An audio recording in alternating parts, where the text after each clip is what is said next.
Briscoe and Scott, Sports Center AM on this Saturday morning. The Western Conference gave us some highlights on a Friday night. Lakers and Spurs. LA's won 5 straight against San Antonio. But the Spurs are up 3 late until Anthony Davis does that. Big triple on the outside to tie it. And then LeBron's going to get bailed out because he gets stopped at the rim. But Kyle Kuzma's got his back. Said, hey, don't worry, LeBron. I got this. And then LeBron just bully ball inside. Could have been a foul called either way, maybe. Maybe that's why there wasn't a foul. LeBron, a 26-point triple-double. It's been about 2 months since the Lakers won the title in the bubble, and last night LeBron and AD went back to work, combining for 21 points in yesterday's preseason win over the Suns. Perk back here with whatsoever. When we talk about load management, is much as I have been profoundly against that over the years. It's with the exception is LeBron James. If LeBron James, for any reason, said, you know what, I don't want to start playing until January, as a league, we should stand up and support him. Seriously. I mean, with the work that this man has put in, it doesn't bother me at all. And so I know he's not going to do that. That's why he showed up there last night. He's going to be ready for opening night, at least to some capacity. But I think that if the Lakers do start off, I'm not concerned at all, because not only are they great, they're experienced. So when you look at LeBron James, I think that this is one of the rare breeds that has graduated to the point where he doesn't even need to be questioned about anything that's taking place in the regular season. Everything about him should be measured by postseason play. If this guy decides to take his foot off the gas, if he decides when to amp it up, whatever the case may be, you defer to his judgment. When you've been to 10 NBA Finals, when you've won 4 championships, and when we just finished experienced a global pandemic, the likes of which we hadn't seen for a century, and somehow, some way, when we consider the collapse that we witnessed with the Los Angeles Clippers because of them being devoid of leadership and what have you, although it was nice to see Kawhi Leonard and Jimmy Kimmel last night. Bottom line is that LeBron James and the Lakers didn't have that problem. And so I don't think there's anything to be worried about with the Lakers, a slow start or anything like that, because they have the greatness of Anthony Davis, who's one of the top 3 players in the world, and they have the best player in the world, who's the best leader in basketball, and that man is LeBron James. I don't think there's anything to be concerned about. I don't know what's happening today, but for the second straight segment, I don't know maybe I have a fever or something. I don't know. I'm coming down with something. I agree with Stephen A. I agree, maybe for slightly different reasons, but right on. I'm not worried about the Lakers' slow start at all. Stephen A., let's be honest. The LeBron James teams of the past have often started slow, right? Miami had a slow start at one year. Cleveland had some slow starts because LeBron's figuring out, how do I get this group to the promised land? And in the meantime, he's 100 years old. He has more miles than anyone on his legs, and he has to pace himself. Now, last year, Anthony Davis came on First Take and told us he challenged LeBron to set the tone on defense. And I think AD was probably right last year, like with a new group of guys and this superstar combination. It's important for your best player to set that tone. And for a lot of the season, LeBron did play better regular season defense than he had in years. But given his age and his mileage, it's, I think, not responsible even to expect him to play defense, for example, all regular season.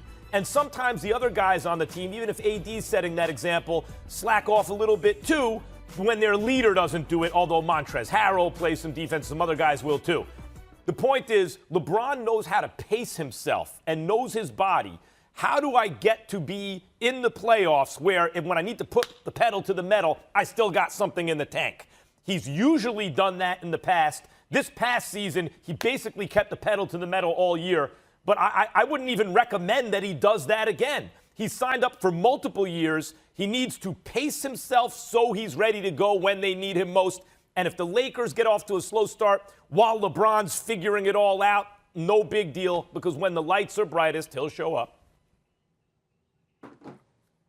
Well, I'm not worried about the Lakers at all. Matter of fact, the only thing I'm worried about is the Lakers coming out and dominating the league. Because when you look at this roster, in my opinion, this is the best roster on paper that LeBron James has had in the last 4 years. And no disrespect to last year's championship team, but when you look at the additions that Rob Pelinka made, I'm looking at this, and LeBron can pace himself. He can take games off and do load management because they have weapons. They have guys that could come in and get the job done and deliver in great fashion. And when I say that, I'm looking at a guy like Dennis Schroeder, who's capable in the regular season, especially that is capable of going for 30 plus a night. You got Montrezl Harrell, another guy that's capable of giving you 20 a night if LeBron just decides not to play that night. And then you have Anthony Davis,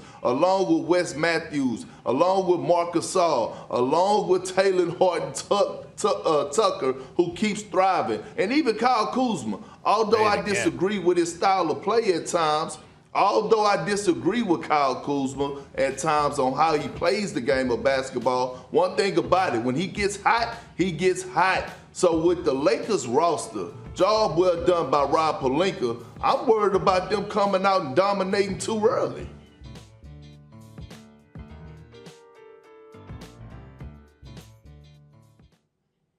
Oh, I'm sorry, Max. You did. No, I was going to. I'm sorry, Max. I thought you was No, going to no, go. I mean, Go. Listen, Jump in, I'm not Stephen worried.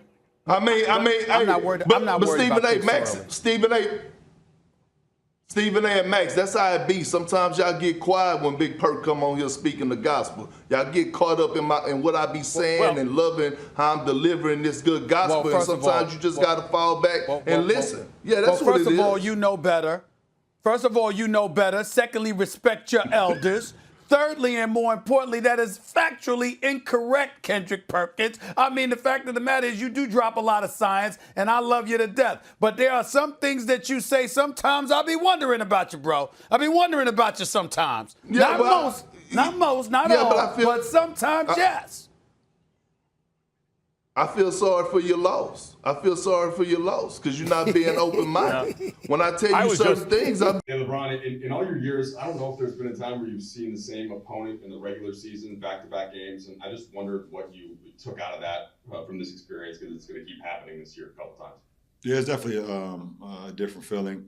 You know, usually when you have those home games, you could play a team at your home stadium and then go to theirs the following night, either on a back-to-back or like every other day, like today. So this is different. Obviously, you're in town for a few more days, and you're preparing for the same team. So a lot different. But in the sense of it feels like kind of the playoffs. Obviously, the intensity and the way you prepare is a little bit different. But as far as being in the same city for 4 or 5 days, that has that playoff feel. You know, like if you was playing a game 1 and game 2, or a game 3 and game 4 at someone else's building. And then just what's most important when you get down to that, tie game, half court, possession per possession? You've been in the situation a billion times. So what's the most important thing in that situation? Get a good shot. Get a great shot, actually. Put yourself in a position where you've been successful in your career or been successful with that team. And one thing that we know for sure is we have a great 1-2 punch with myself and AD who can close out games. And we also have so many complementary guys that can make big shots too. So just try to get in position. Give ourselves enough time on the shot clock where we're not going against the clock and shooting bad shots late in the clock, and go from there. Dave? Ron, the other night when you were talking about reflecting on the people that are close to you as you turn 36, you said you like being around energy givers, not energy seekers, and that's kind of how you approach your life as well.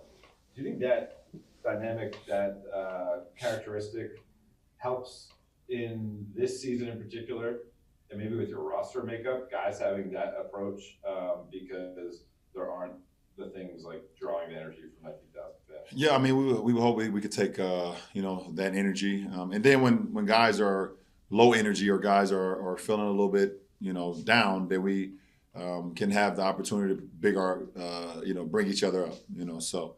There's going to be a long season. It's going to be a difficult season. You're going to have games where you have to give energy to one another, manifest energy for yourself, like you said, without the fans and things of that nature. Yes, absolutely. I absolutely agree with you on that.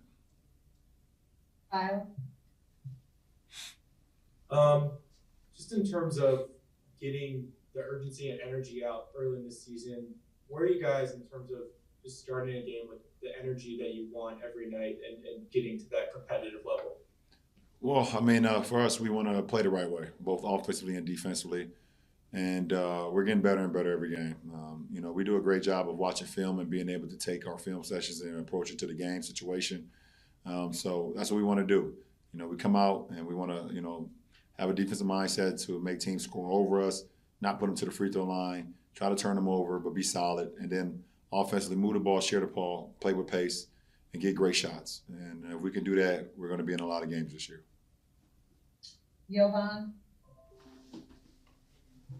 Hey, LeBron. Taylor played a season high minutes tonight with KCP and Alex out. I'm curious what you thought of his performance tonight, and then just kind of overall to start the season with how well he played in the preseason.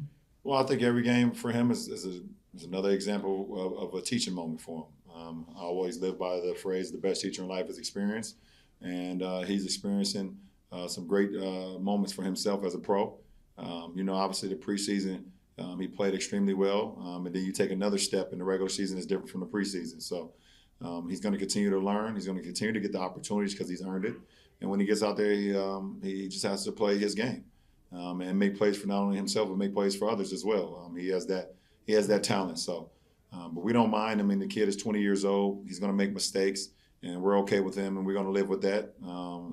What person at 20 does not make mistakes? So, but for him, he wants to learn. He wants to be better than he is today, tomorrow, and that's a great thing to have.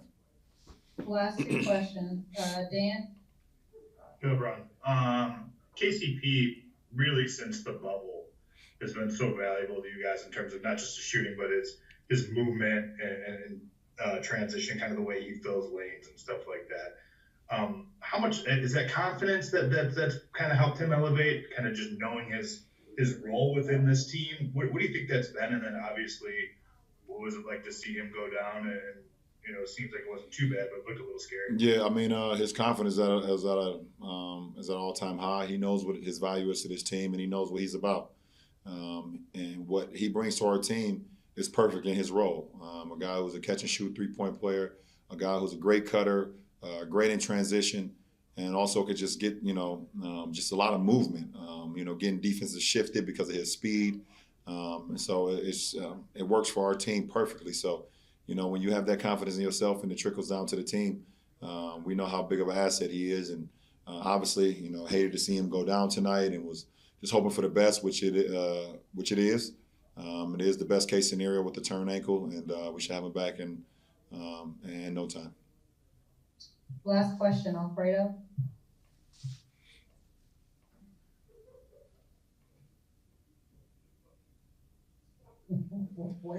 Well, there it is. We'll do one more. Kari. I'm back. I don't know if you can hear me. All right, Alfredo, let's go. Alfredo, All right. Come on now. LeBron, in regards to getting Marc Gasol more involved, I know he seemed kind of frustrated, especially in the third quarter. What are some of the things that you guys could work on to get him more involved and get him on the groove? I just think, playing through him a lot more. When we do that, we're very good because his ability to see the floor, pass the ball, he does some special things out on the floor. So, when he's out on the floor, we have to do a better job of not playing much pick and roll with him setting the picks, but more just letting him, kind of play that point forward or that point center position at the top of the key, letting the offense flow through him because he makes